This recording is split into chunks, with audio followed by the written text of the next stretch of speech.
Wrestling Truth, and my guest today is a special guest, and it's Corporal Robinson. What's up, y'all? How you doing, man? Shit, great, brother. Happy to be here, man. Happy to be here. How's it feel to be back in the Coliseum again?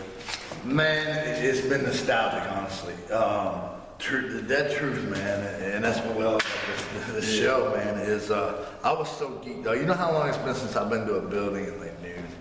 No. O'clock. You know for yourselves, the Corp is known for being like, showing up at 6:30, 7:30, 80s. Man, I got up this morning, my lady and shit, and I was like, man, I'm gonna see Josh and them guys today. I'm gonna get to see the Evansville fans that's been blowing shit up. They're gonna get to see me healthy and alive, right. And I've had so many memories here, you know what I'm saying? So many memories of great matches and times and, different areas and even the different promotions, you know what I'm saying? But still the Coliseum and the same people, you know what I mean? Yeah, From the family part aside, and I've got to see each level, so I've been blessed for that I'm always excited to be here. I showed this bitch at noon. Went down my same dressing room part that it was today, and it's great. It's great to be here.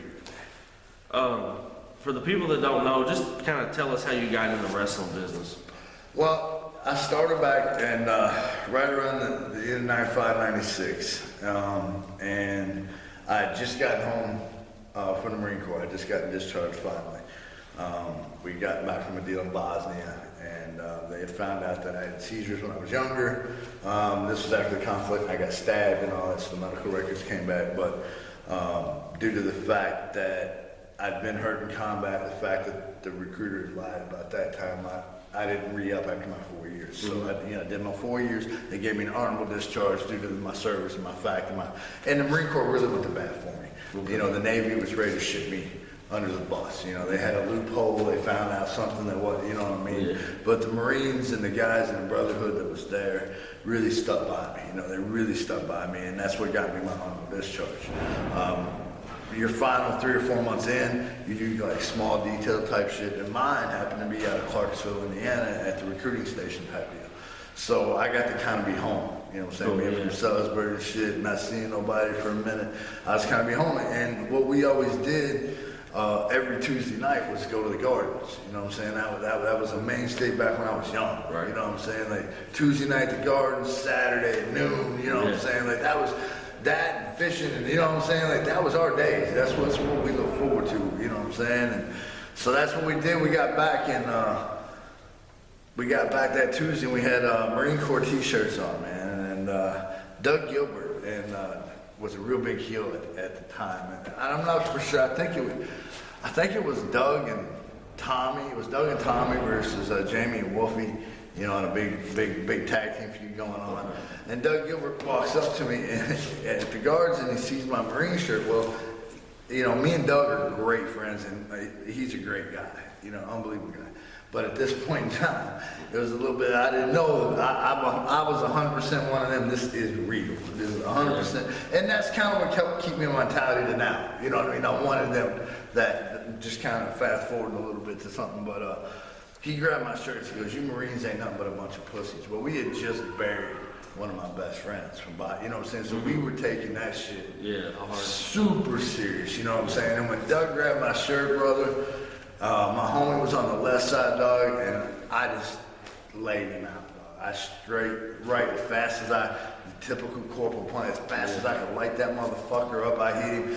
Doug, of course, took the huge bump, you know what I'm saying? I know I hit that motherfucker hard, and that's out there that I hit hard, but he really made it look hard, and security and everybody snatched me up, you know what I'm saying? They snatched me up immediately, and due to the fact that Eddie was a Marine and things like that, back to fast forward a little bit, is the only thing that really saved my ass, because what happened, security, of course, comes and snatches us up. They start dragging us to the back of the fucking Gardens, you know what I'm saying? They jump and get us out back there, dude, and there's nothing but there's probably about 8 or 10 guys out there, and they're in a motherfucking circle. And I'm like, dude, we're about to get our ass whooped, dog. These big motherfuckers are about to whoop my ass, you know what I mean? And Doug and them finish their deal, and they all keep me out there until they get back here. He comes back here, he's holding his motherfucking jaw. He walks up to me and goes, "God damn. Who the fuck taught you how to throw a punch that fast?" Yeah. And I was like, holy shit, man. You know what I'm saying? And they held me back here, and Jerry Lawler and them was back here. Brian Christopher was being a dick in the back or whatever. But Jamie Wolf and Doug was like, man, I just want to apologize because I really didn't mean. He was apologizing to me for making the comment more than me punching him. Yeah. You know what I'm saying? That was the type, you know what I'm saying? So at the time where it looks like it's going to get really bad, the cops were out. I don't know if y'all remember the old black cop film, and they were all standing there like, it was going down. I was ready to fight every fucking one of them at that point in time. And I was kind of drunk.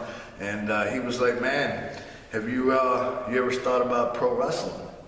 And of course, you know, I did my whole life. Right. You know what I mean? And I started, that's when I kind of started training. There was a guy there named Don Basher, and then was hanging out. And he goes, well, just work with these guys at first. And I know at that time they were just trying to pass me off, you know, to a different Fed. But really, Basher and WCW and them guys at Indianapolis, that it was kind of like what I was told was training, which wasn't, you know, I learned years later, that a bunch of whatever.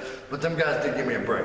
And then fast forward, Tracy Smothers seen me at Don's show and then told Lawler and them about me again, and then they brought me back, and that's where me and Blaze and Phoenix and them guys with the USWA Final Air went through, and I got to travel with Jamie and Tommy and Wolfie and you know, and learn from the Southern Greats, Ricky Morton and them guys. And that's where I ended up meeting Ian Rotten, because what happened was Lawler, of course, had sold the company to two different people. Yeah. Mike Samples and them's guy bought it, and it was KCW down here now, and something else there somewhere else. And I think KCW had here at Evansville and Little Garden still, and we were running the TV deal. And then that's where I met Ian Rotten, flyering shows, you know, at the Gardens. And I grew up watching. ECW was my passion at that time. You know what I mean? Like, I wanted to be able to do that a little bit better. And that's where I met Ian and things. So. Okay. Tell us about getting signed to ECW. You actually got signed right before they got bought, right? Yeah. You know, that's one of them stories of good luck, bad luck. Right. You know what I'm saying? It was the time. It was me, Punk, Tony, and this is right when we were hot at IWA. You know what I'm saying? We were really hot at IWA. We were real hot in Milwaukee. It's the first time Milwaukee or MAW, if you get fans want to go back and look, MAW had ever started seeing, you know, the deathmatch style of things. And that was kind of Ian's doing, you know what I'm saying? And he decided to start bringing guys up where he could do it right. Yeah. And it started blowing up, bro. You know what I'm saying? We started doing unbelievable matches and just tearing the house down. And that's where the CZW thing picked up and all that. Well, ECW, I was working Sabu in a big program out of Detroit for AT Hub. And Sabu, Van Dam had been there, but was in the back just chilling. Christian Edge and them guys were there, because they're all from that area. The Clowns, all them guys are from that part of Detroit with Malcolm Jr. and all them guys. So me and Sabu was having these blow-off matches, just blow-off. And this is right before he even went back to ECW. You know what I'm saying? So he goes back, he drops the world title to me in Michigan. This is where I end up signing the whole Clown deal. We'll get into all that too, but he ends up dropping the world title to me and going back telling Pauline about it. Well, they watched the tapes, and then you see me and Tony, they like Punk, and then they liked Hero. And then, of course, you know, Paul and them guys, you know, they did their homework. They seen who was doing what was coming in. So we got the invite to come in, and my whole deal was I was supposed to attack Sandman and Raven at the pay-per-view out of nowhere. You know what I'm saying? And Tony and them was going to hit, and everything was all hooked up. We were there to sign a fucking contract, a big deal, which found out nobody got paid anyway. So if I would have signed a contract, I'd never made no money. Yeah. You know what I'm saying? So we were there, and I'll never forget it. Paul Dreamer walks up to us, and man, we appreciate you guys for coming, but just to let you know, Vince bought the company, and yeah, that's where it's at. You got to talk to New York for a job. That's how that went. Did WWE ever contact you about working there? Or? You know, New York has showed different interests, you know, on certain times. My character is a more hard-edged, tell it how it is.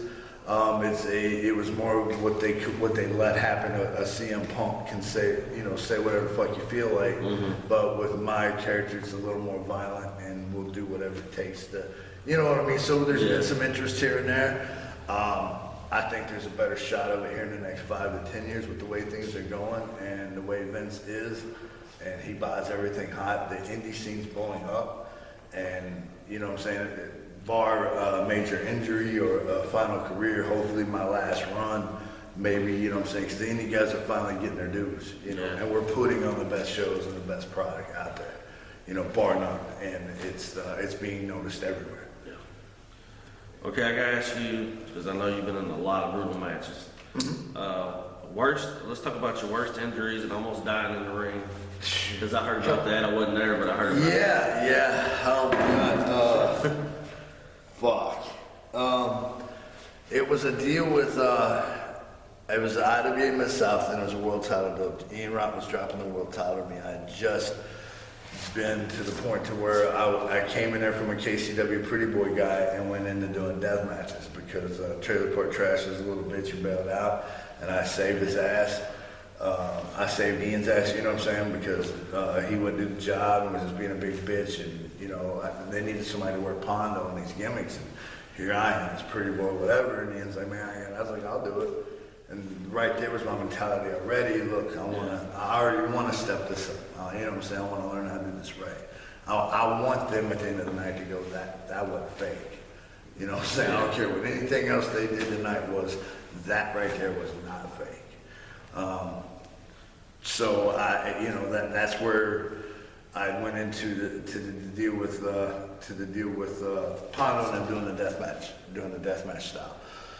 Me and Ian had been feuding. It was like I said, all through the Midwest and, you know what I'm saying, up toward the West Coast, and started doing crazy sick matches. They came up with a deal where they did a no-rope barbed wire assault match. And this was one of the first in the United States. That's where they take all the ropes down, they string barbed wire completely around it, and then they pour salt completely inside the ring.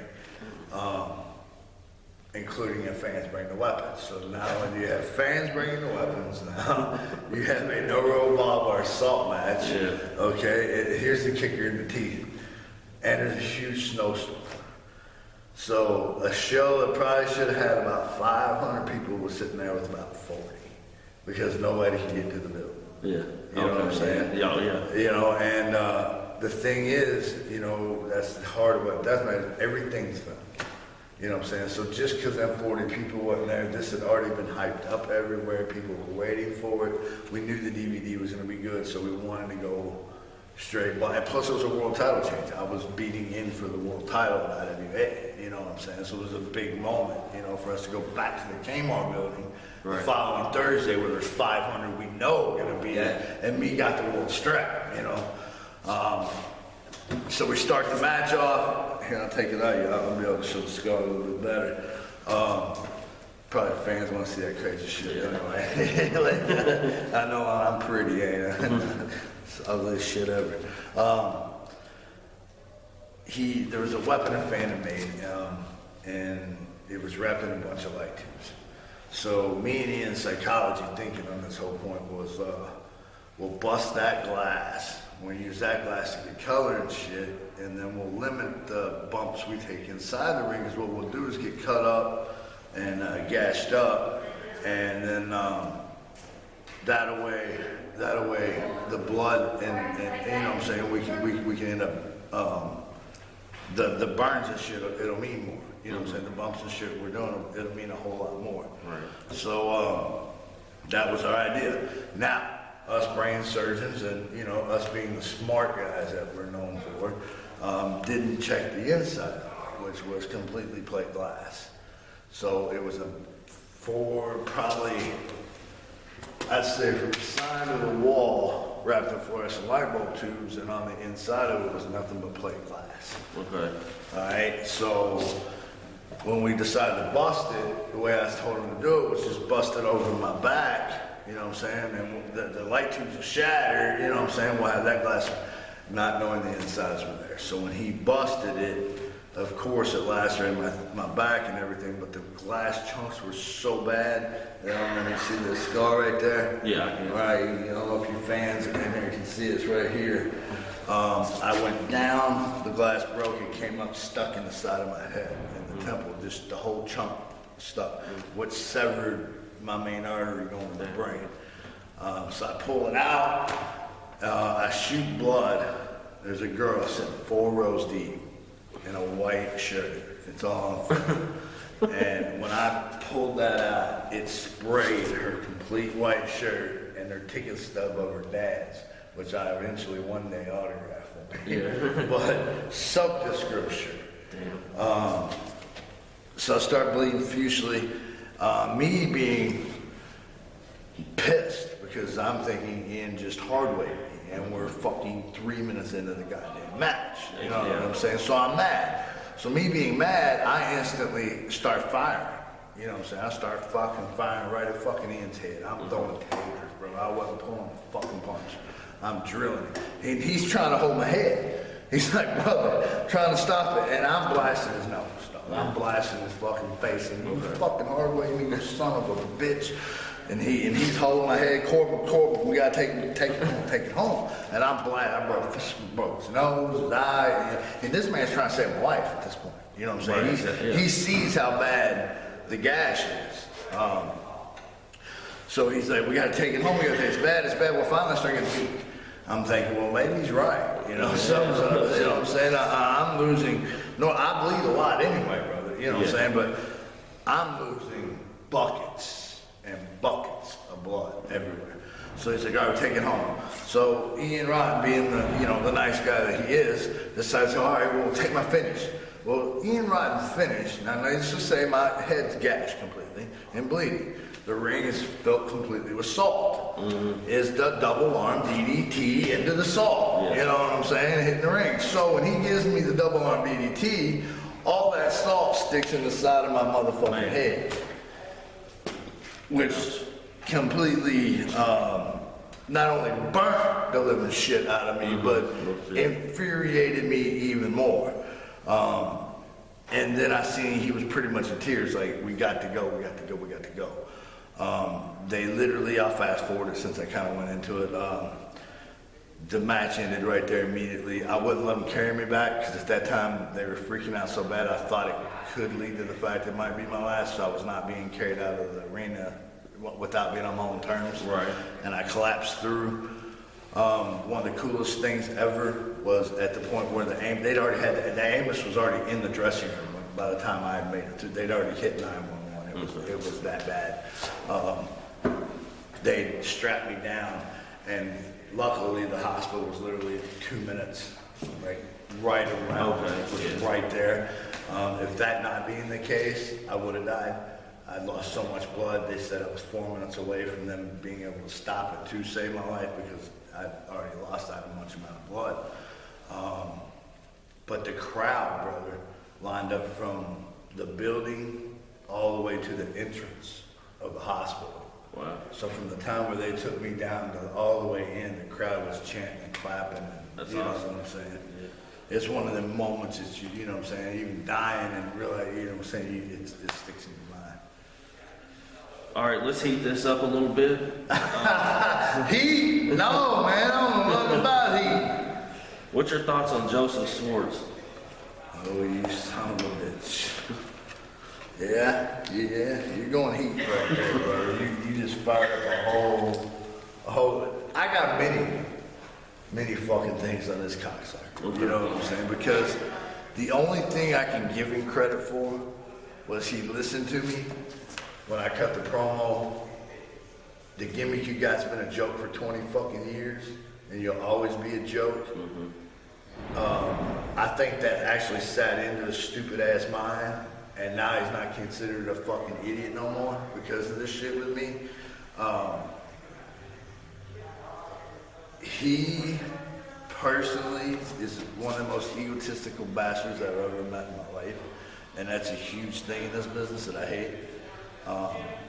The other thing that I hate about him is he rides a lot of coattails. You know what I'm saying? Like his old lady works better, hits harder, is a better wrestler than he is, you know what I'm saying? And because of the friends he's hung around, he's gotten shots almost like Rudy Hill. Rudy Hill would not even be a fucking wrestler to this day if it wasn't for Joe Bruce and Joey Utzler. Yeah. The thing to where he's smart is the guy can talk, you know what I'm saying? So his promo skills are down decent. But they always have a saying, you let, you know, your ass can't catch. Yeah. That's pretty much what's going. You know, he's used my personal life. Yeah, I've seen that. He's used shit that never should have been brought in just to get himself over. And the problem is, I'm all about, you know what I'm saying, promote yourself, do your shit, get your shit over, bro. But I don't go into the thing about children or kids or people, you know what I'm saying? There's a certain line I haven't hit just to get myself over. And he's done it. And to his credit, people are paying attention to him now. You know what I'm saying? They are listening to what the fuck he's got to say.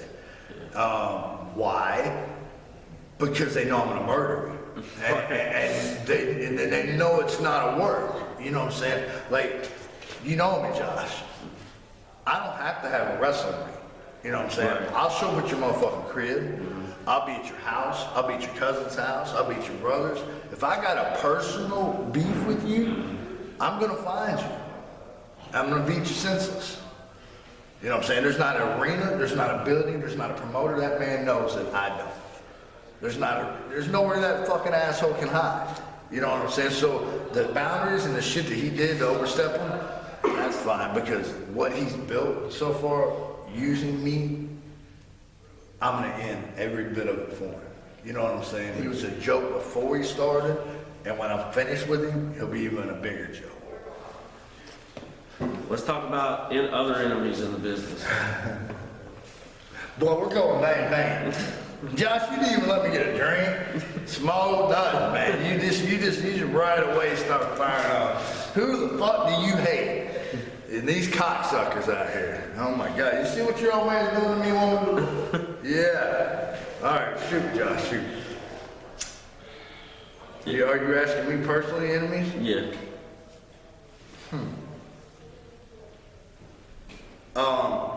Personal enemies that I got in the business.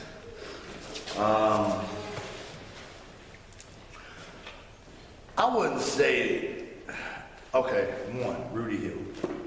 You know what I'm saying, Rudy Hill. Okay. The reason behind that hatred is he is the biggest crock of shit joke ever to hit the wrestling business.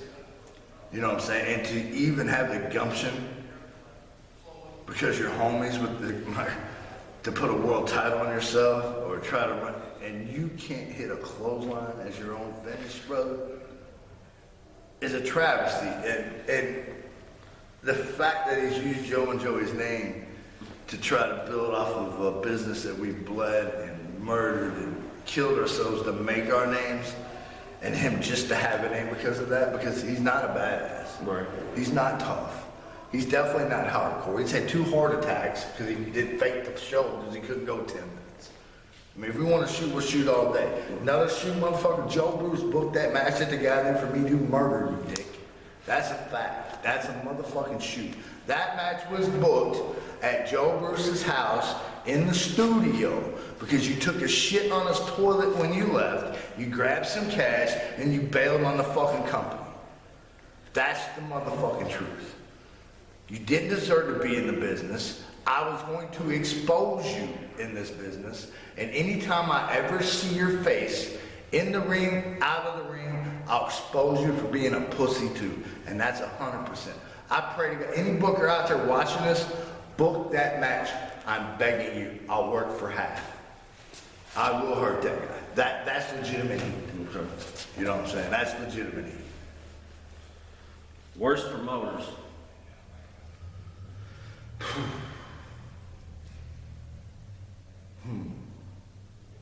That's hard to say because I may get another booking from them, and they might have to pay me. And they pay me when they don't pay some of the other guys. Yeah. Because they know I'll break their face. So that question might catch me some heat. Okay. So we'll say, plead the 5th, don't do jabroni shows that you know you're not getting paid for. You know what I'm saying? If it's ran by a jabroni promoter and it has jabroni talent, it's a jabroni show. And if you ain't getting your payday before you walk in that building, that's your own stupid fault. Who are some guys that should be buying a ticket instead of wrestling?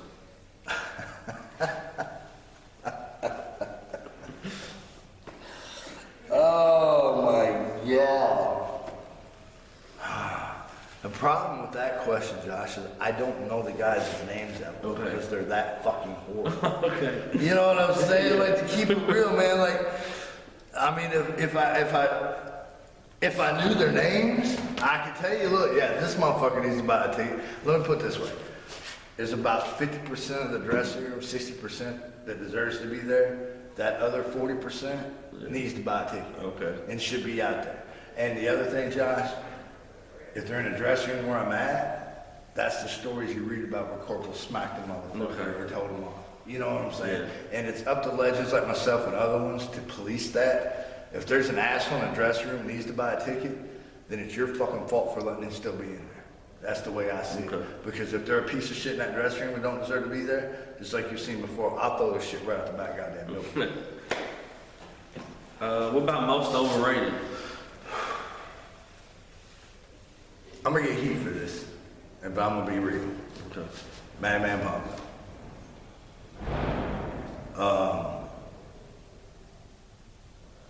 Only because, and I love Kevin. You know what I'm saying? Oh, that's gonna give me so much shit. But I'm gonna keep it real with you, man. Only because it's come to me too many times about him being the one that's ran to the guy behind your back. Don't give Corp that, or Corp did this, or Corp done that, or Corp done this, when it was bullshit. And I love Kevin like a brother, you know what I'm saying? And for him to do that to me on so many different occasions because of jealousy, because either I was getting paid more. I mean, he don't have to worry about me banging his girls because he keeps them all at 18 to 19. And usually when they get older than that, he gets rid of them. He's going to keep Mary because she's going to sign a contract one day. And Mary's more over than he is, just like Schwartz is over there. So she's the real talent in that duo is Mary. That's why they got somehow the JCW rolled up. But Mary's the talent there. You know what I'm saying? Hey, smart man. Good job, brother. That's the smartest decision I've seen you make yet. But it's like a post I put up when the fake people, sometimes you let people be fake. You know what I'm saying? Because, and you know they're fake, just to let it go. Because it's not worth smattering his job, because he knows I can do it. You know what I'm saying? It's just, I just don't trust people like that. What's your thoughts on Ian Rotten? You good with him or no? Yeah. Okay. You know what I'm saying? Yeah, I am. Ian, if it wasn't for Ian and IWA, I would have never made it as far as I did. And still making names. You know what I'm saying? People have their own personal deals with Ian over their own issues and the way he does things. And the way I've always said it, and me and John's friends for years, there's things me and him have battled and fought. I've been fired more from that company than anybody ever because I will go at it with him. You know what I'm saying? If I think stuff is wrong. But to be straight up honest, man, he's a brilliant mind when it comes to the wrestling business. He's just like Paul Lee. You may not say he's a smart money guy, but he's brilliant when it comes to talent and booking shows. And just by the IWA landscape, however it's been, however it's stayed been, how relevant it's been, and how many stars it's built, you can't argue with it. You know what I'm saying? You really can't argue with the talent because everybody that's been in the top's been there, every blog said it's there. Anybody making a name right now is there. You know what I'm saying? And it's just the way it is. If you can't work your own shit out with John and get your shit, then don't show up. But I see all you motherfuckers showing back up for work. I mean, like me personally, like I hear people talk a lot of shit about him, but me as a fan, I love the shows, man. I mean, they're just they're top to bottom, bro. Right. They're top to bottom. You know what I'm saying? He expects shit out of workers. You know what I mean? And the people talk shit 90% of the time are jealous. You know, and it's like even the people talk shit about me. It's all a jealousy thing or a he said she said thing. It ain't really even usually a fact. You know, money issue, whatever. That's between them. I'm talking about booking great motherfucking shows and indie shows and putting talent together that's putting unbelievable matches on and what we all love to do. Yeah. You know what I'm saying? You can't argue about it. Have you ever had to shoot on anybody in the ring and who?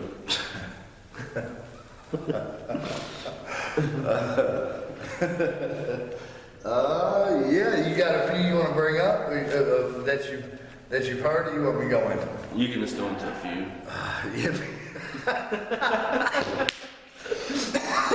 That's the best. That wrestling fans, now you know that would have been an easier list on who has it you showed on in the ring. But go on to a few. Yeah. One infamous, it was Ox Harley. Okay. You know what I'm saying? And at that time it was early IWA. That's when this shit just happened with my head busted. Everybody thought I was retiring. You know what I'm saying? I wasn't coming back. Well, they got it cleared out. I got staff flight to university. Needless to say, we'll fast forward up. I ended up getting healed back quicker than anybody even knew. Ian kept it a secret. Complete secret from everybody. So everybody thinks I'm dead. Everybody thinks I'm retired. He sets up this big four-way match with Cash Flow, Rolling Hard, and Ox Harley, and a surprise opponent. This is the setup for the world title. And a surprise guest. Okay. Them three get out there, fucking, everybody's waiting. Everybody's like, fuck. Well, then they went to play music and it stopped. We're at the Total Eclipse Teen Club building sold out. All of a sudden, my music hits on. And this is after this shit, and the fucking arena erupted.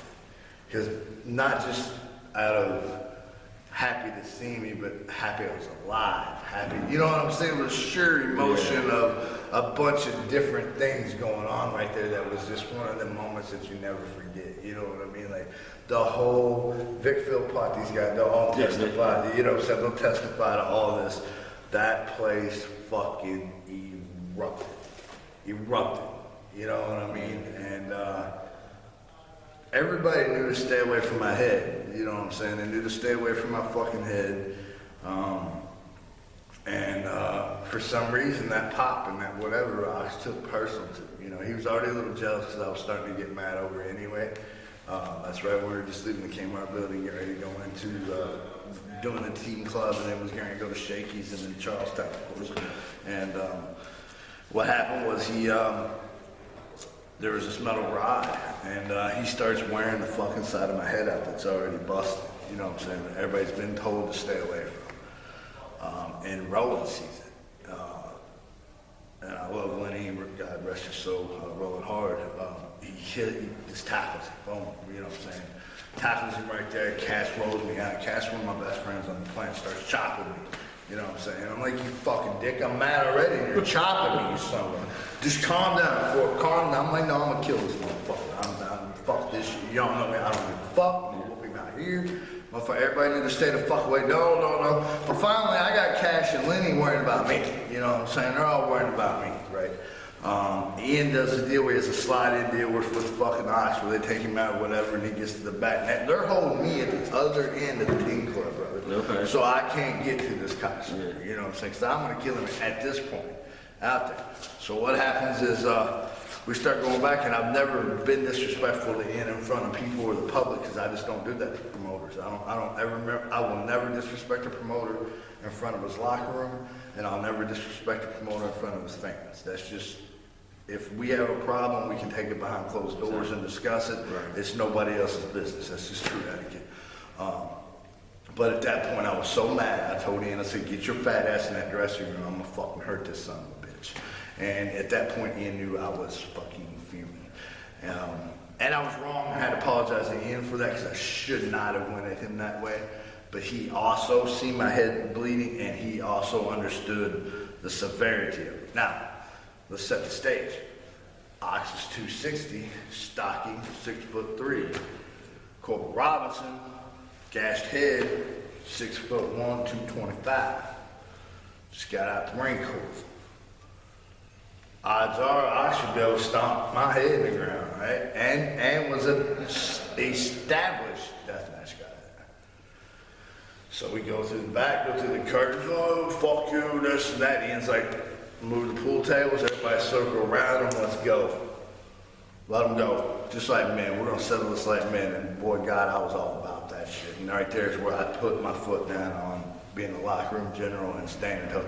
Because I went at, Ox hit me twice, right here, bang, bang. And I walked through them and I lit his fucking head up like the 4th of July, brother. Till I beat him down the ground so fucking hard that he was like, I'm done, brother, I'm done, I'm done, I'm done.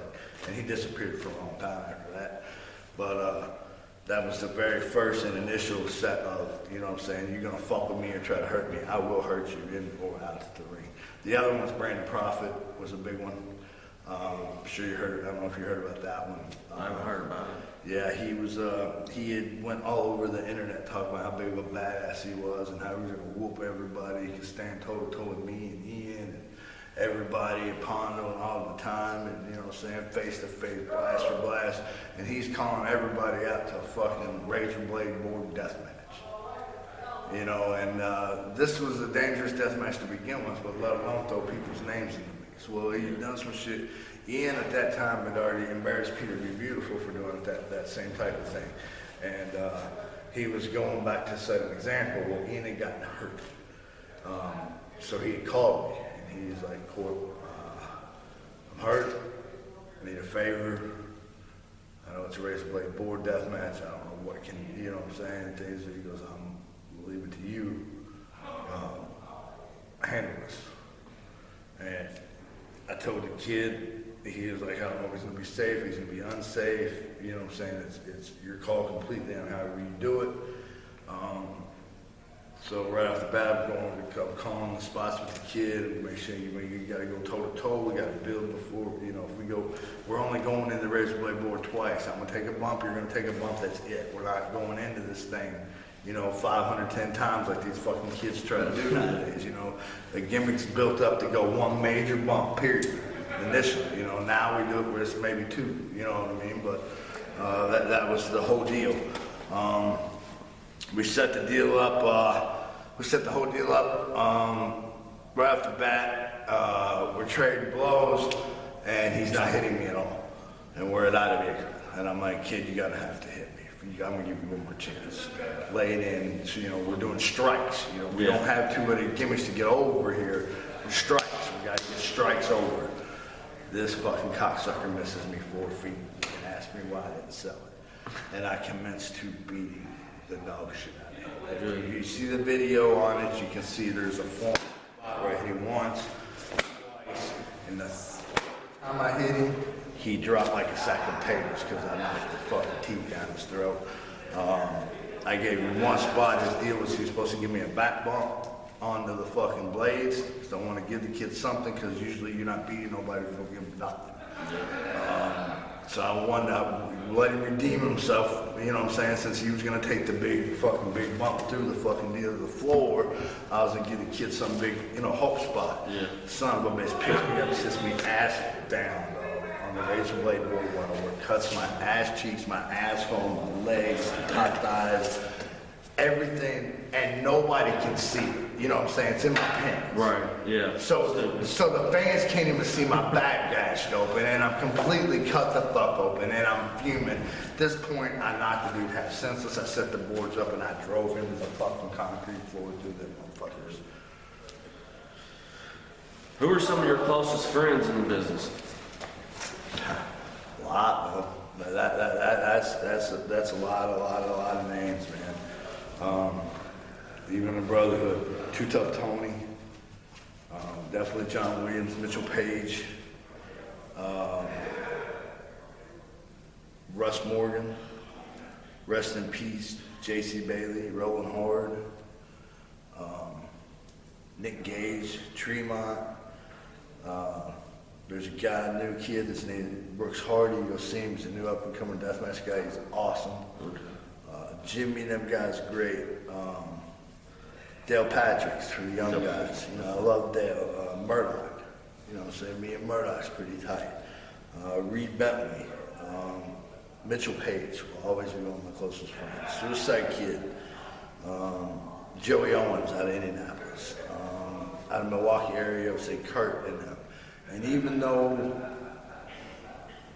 there's heat, people want to go here and there. Joe Bruce was one of my best friends ever. You know what I'm saying? And I still consider him one of my best friends. He knows the situation when he did it, and I'm gonna leave it at that. You know what I mean? Okay. And it is what it is. There's so many of the boys nowadays that we do still treat it like a brotherhood. You know what I mean? Then I know I'm gonna forget somebody and be like, oh fuck it. A couple names I can't stay on here because of angles and things like that. That I'm really tight with. Steve Wilson, unbelievable talent. You know what I'm saying? Shane Mercer. If we wanted to get straight shout outs, we're Phil Pot, Lock family. You know what I'm saying? You know what I'm saying? My boys down there at the Lock family. You guys, you know what I'm saying? For your family. Christina Harvey and guys. You know what I'm saying? Like, I could go all day naming friends and family and fans and, you know what I'm saying? Yeah. Clyde Richardson up there. You know, Clyde and them, I'm super tight with them guys. You know, there's Jimmy, you know. I could go all day listing, you know what I'm saying, friends and homies, you know what I'm saying? That's a long one. And there's some I did miss, and I'm sorry, I love all y'all tremendously. Okay, let's talk about smoking blunts with legends and who's got the best weed. That is fucking great. That is great. Let me tell you, first of all, who's got some of the best weeds? Cotton Mike Kings. Cotton Mike King's got some of the best weed I ever had. Legends, all of them. I have literally, the best one so far has been Brett the Hitman Hart. No shit. Yeah, Brett the Hitman That's Hart. awesome. I got to smoke a blunt with in California. You know what I'm saying? I got to do a lot of cocaine lines with the Iron Sheik.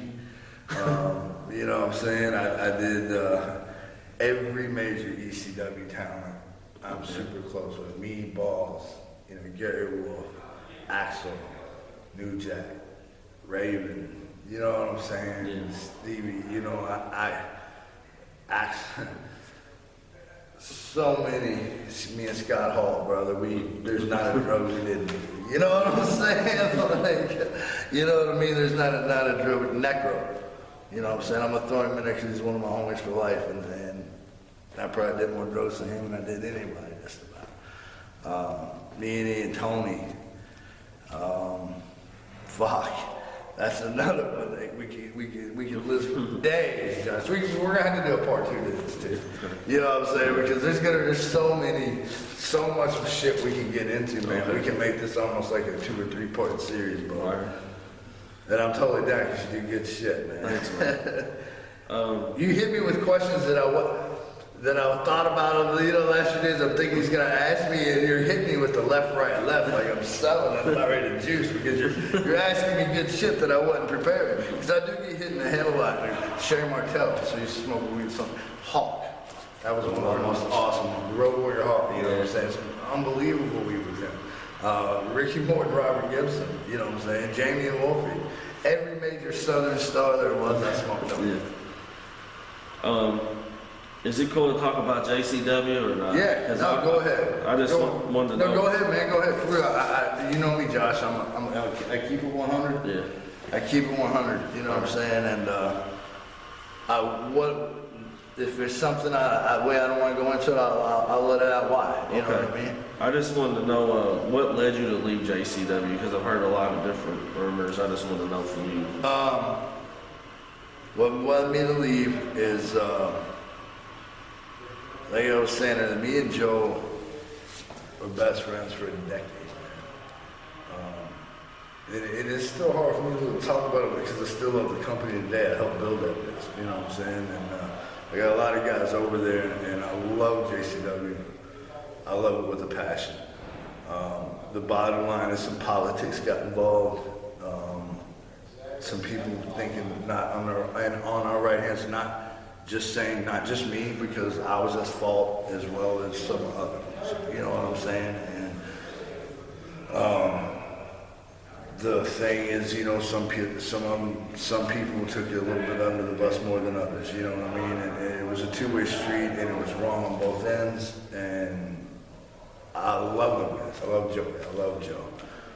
Billy and Steve, they have some heat with me, and you know, it is what it is.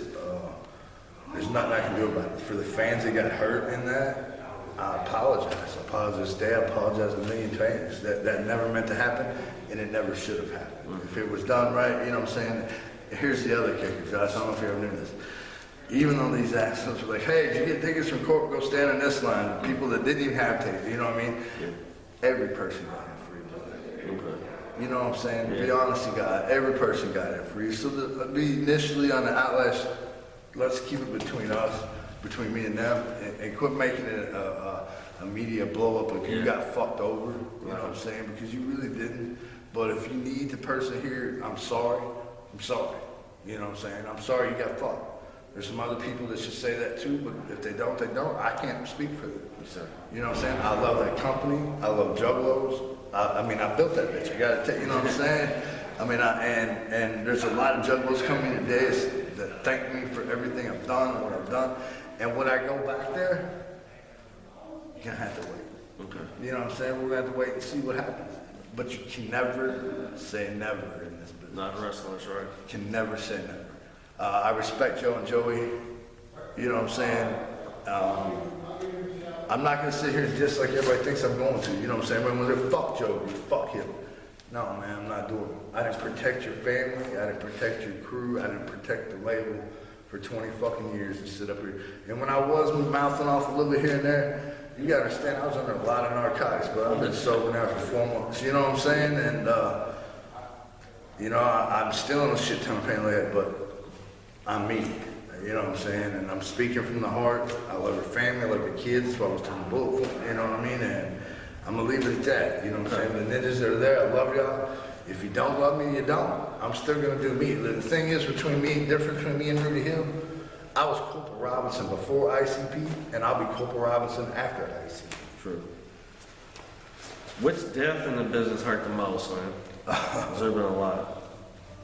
Oh my God, brother. If there's not one, you can name several. Yeah, it almost makes me tear up thinking about it, you know what I mean? Because we lost so many fucking brothers, man.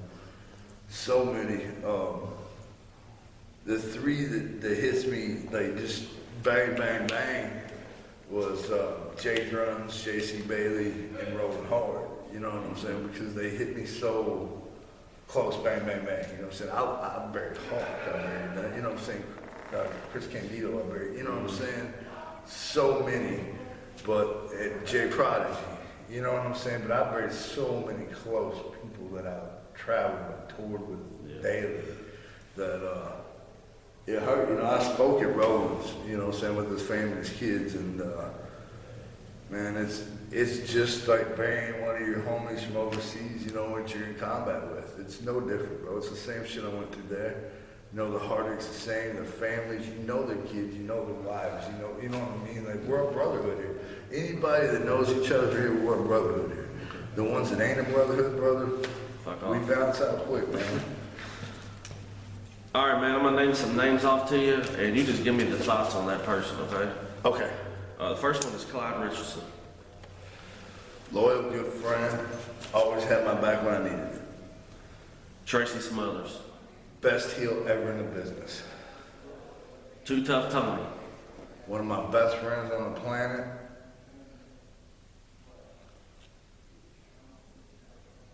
And you still got my belt. Alistair Fury. Heart. Still got a lot left to do. Rick Brady. Rick Brady. On a personal note, he said some shit here recently that I found out was untrue. Because I called Andrew, called Tony and them, and then like he tried to blame Clyde for stealing some money on the charity show against it. These were my brothers, and I heard from Angie and them themselves that was a lie. And for him to go blast somebody for stealing somebody's money like that, I don't respect, but Rick's always been loyal to me. Necro. Love him like a brother. I will say this, bro, and I hope you're watching this. If it's true, upset, brother, because you just didn't tell me because I love you. And if it isn't true, quit being stupid. Go get your test and put your paperwork online and kill the fucking rumors, please. All right, just kill them so that way we can all love you and bring you back to home. Because until you just take the 30 seconds to prove it, it's what everybody says it is. The last one's Isaiah. Love you. Die hard. My brother. No motherfucking promo. My hood ninja for life. I helped train that kid. I brought him up from round one. He from day fucking one has busted his ass. He stood up for what he's believed in. He took everything I taught him and took it to a level. And I will love that man forever too. What pisses you off the most about the business right now?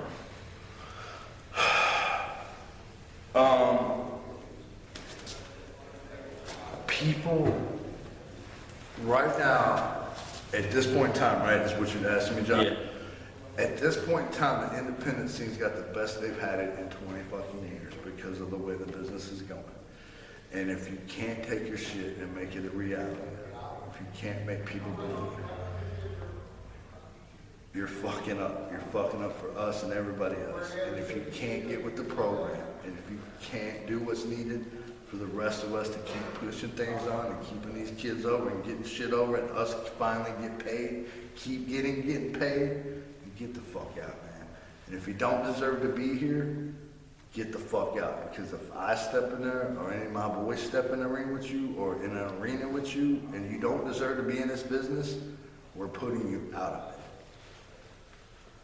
If you could work with one guy from any era, who would it be?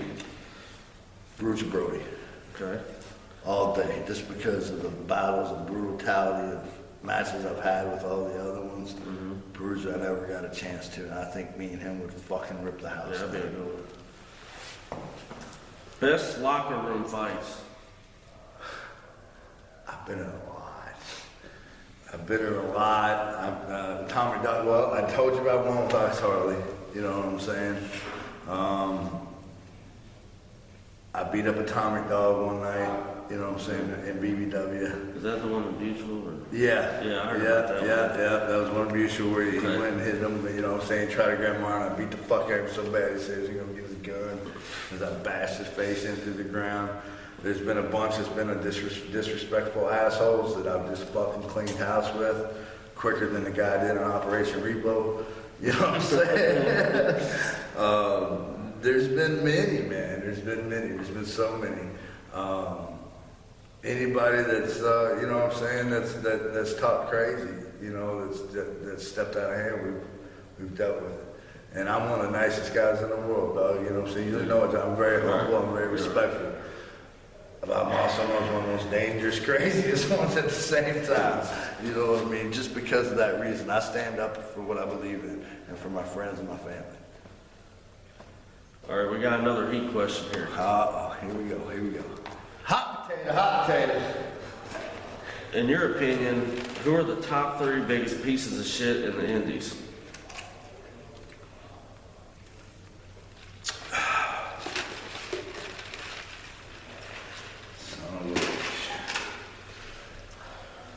Top 3 pieces of shit in the Indies.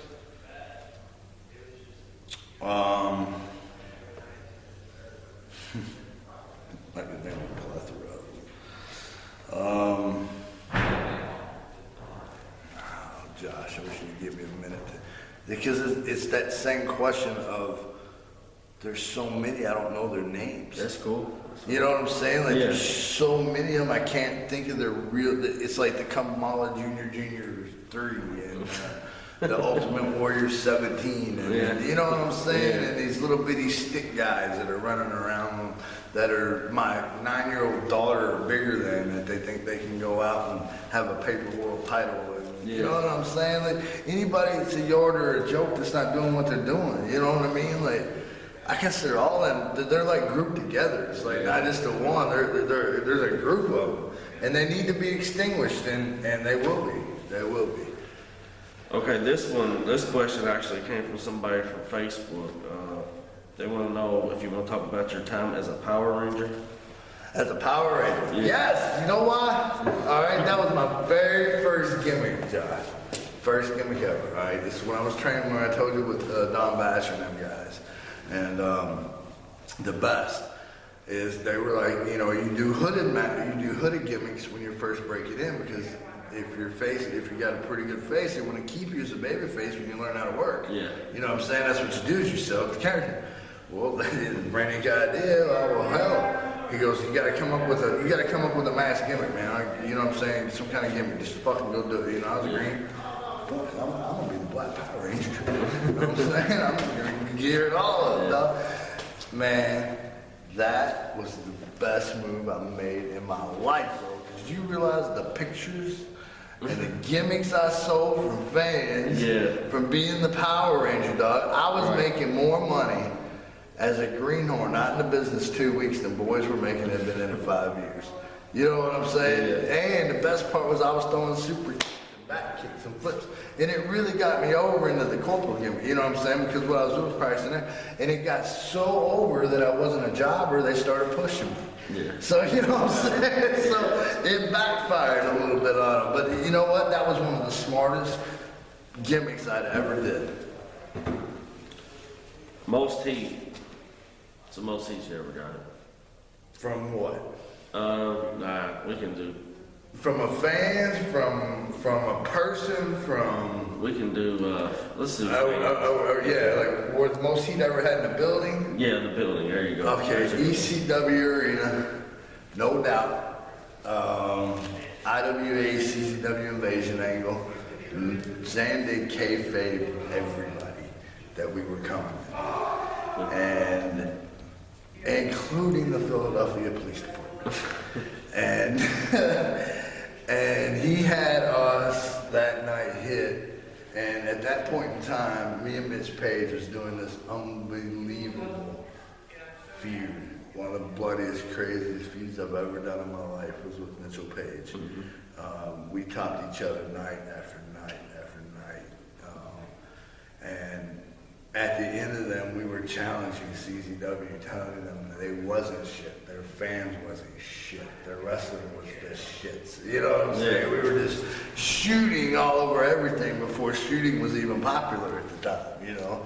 And when we hit that night, brother, I remember JC came from the concession stand, Eaton came from the back corner, and I hit from the back door, dog. And I locked the boys in the dressing room, bro. They had me come through, lock the boys legitly in the dressing room. Nobody knew nothing. All right, locked the boys in the dressing room. We hit the ring, bro, and tied Zandig and them up. At first, the whole building, IWA. We dragged his wife over the front fucking road, dog, over the front fucking road. Just strap that bitch up and lay her slip the fuck out in front of him, dude. And that building went to fucking, the Terry Funk chairs being thrown, me busting this bitch, you know what I'm saying? Sandy, a bloody wreck. The cops literally arresting us, brother. And I'm in the back seat cutting the promo because the TVs are live. We're cutting the promo, and I kicked the back of the fucking Philadelphia cop car out. You know what I'm saying? on the TV. And, thank God the cops were marks and fans, and they loved it so much that they did not take us to jail. They took us to the hotel. Yeah. You know what I'm saying? Like, they literally took us to the hotel. That and the night, there was a town in Tennessee where the whole fucking arena pulled out knives and was ready to stab me, Tony, and Cash doing the lynch mob. We did the whole lynch mob angle where we were fighting two black guys and we strung them up in the building. That got us quite a bit of heat. Yeah. Especially when you're in a black crowd. Yeah. So that got us a lot of heat. We kind of talked about it a little bit, and I always heard a rumor about it. You want to talk about trailer park trash? Won't put Pondo over? Yeah, 100%. Yeah, it was all day true. All day true. They've been doing this whole deal with Danny Davis and IWA building. This was right before I got there and signed full time with him.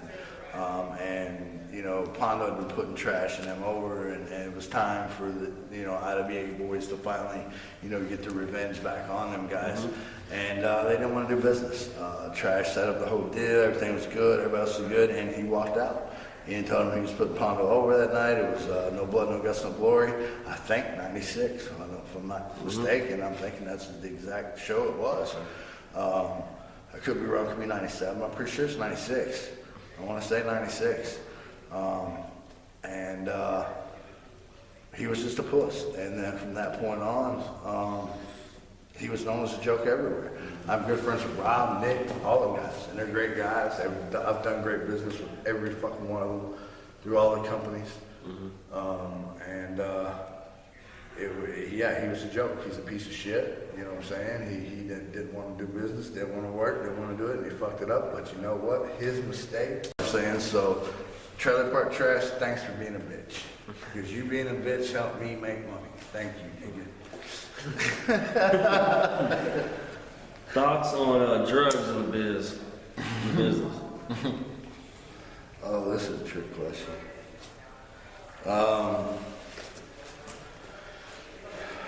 I've had my fair share of demons. It's well documented. It's well known. We all have, man. You know what I'm saying? And the way I see it, and the way I'm going to see it, if you can control your demons and not fuck it up, keep it professional always. There's been a few times where I didn't, and it cost me some shit with some of my best friends out there, with JCW and everything, but it wasn't just me, you know what I mean? Yeah. But we go through hell, you know what I'm saying? I'm not gonna fucking sit there and say people that do drugs are horrible, they can't fucking work, and fuck them. And I'm not gonna sit there and say, hey, people that get fucking ripped the fuck up and don't know what the fuck they're doing and are safe or cool. You know what I mean? Do what you need to do to get through your shit, do it professionally, respect the guy you're in the ring with, and what you do in your own personal time is your own personal business. Do you have any regrets in your career? Is there like one that sticks out in your mind?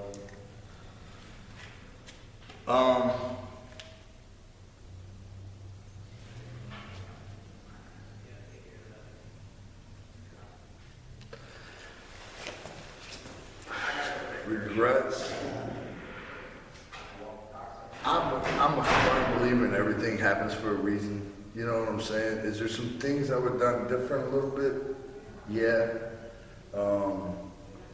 Like I would have made them at the gathering take me over to Joe instead of letting me and Billy go at it and me get off the grounds because me and Joe are best. You know, that's my main regret. I wish me and Joe would have talked face to face. But that's not a regret in business, you know what I'm saying? Because I'm going to blow up. I'm still going to do me and do that shit. There's some times I've said some things to people I wish I could have took back because I was a little bit harsh, you know what I'm saying, on the way I said things. But at the time, I firmly believed in what I was saying was right. As far as career-wise, none. You know what I'm saying? I did what I needed to do. I've taken the steps I've needed to take. I busted my ass for every crowd I've ever been in front of, and no matter where I'm at or who I'm for, I give it 110 out there, you know, and I'm going to continue to do what I do. I'm going to continue to try to make this business that they try to call fake real, and I'm going to continue to bust ass. What's your favorite pro wrestling moment as a fan?